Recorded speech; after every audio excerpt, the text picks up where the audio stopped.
Ол әннің шығуына себепкер болған Шәмшінің анасы. Bir күні теледидарды ашып қойып,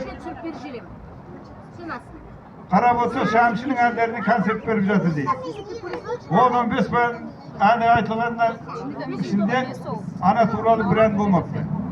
Әр ән айтылған сайын анасы дәметіп отырыпты. Мен туралы бір ән шығарып аламын деп. Жоқ. Содан Алматыға Шәмшіге үй береді, қонайып ақсақал.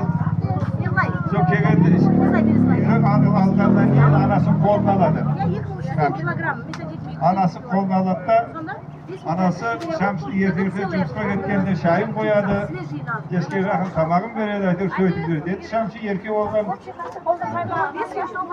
Ертең анасы сылпа тамақ болса да беріп, 100 грамм арақ беріп жібереді екен. Өйткені кешке жұмыстан келген кезде басы ауырып кетеді. Солай болды ғой. Сол кісілер шабыттың суын солай ойлаған, иә. Сол бір күн қарап отырса жаңағы ән айтылады, бірақ бір ән ана туралы жоқ. Ана кісінің көңілі құлазиды да айтады, ай мен сені шөміштен бағардым деп. Сол күннен бастап Шәмшіге тамақ бермейді, 100 грамм арақ бермейді.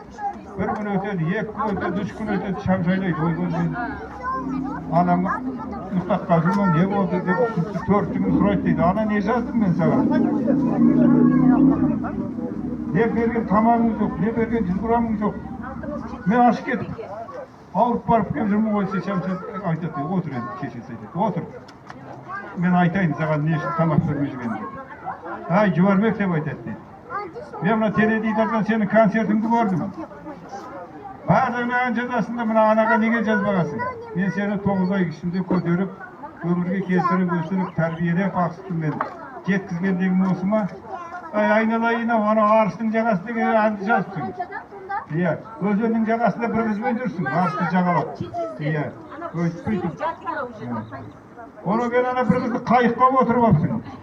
Оны отырғызып, көлдің бетінде тербеліп оңып жүрсің. Мен жоқпын ойында. Ay ona ben anamın bir jас kızdı almapsın kasına, şaşını ak bantik boylаған. Sonun bantikin biresini çeşirsin, basına boylaysın. Degen kezdе Şəmşi tap, meni Xudoy urgan ekan ava. Deydi de, esitten çığa bere, жаңағы әнін шығарады da, жазушы Ғафу Қайырбеков ағамызға барып айтады, Шәке дейді, Ғафуға. Men әбден осындай анамның несіне қалып қалдым, назаршылар. Маған бір ән шығарып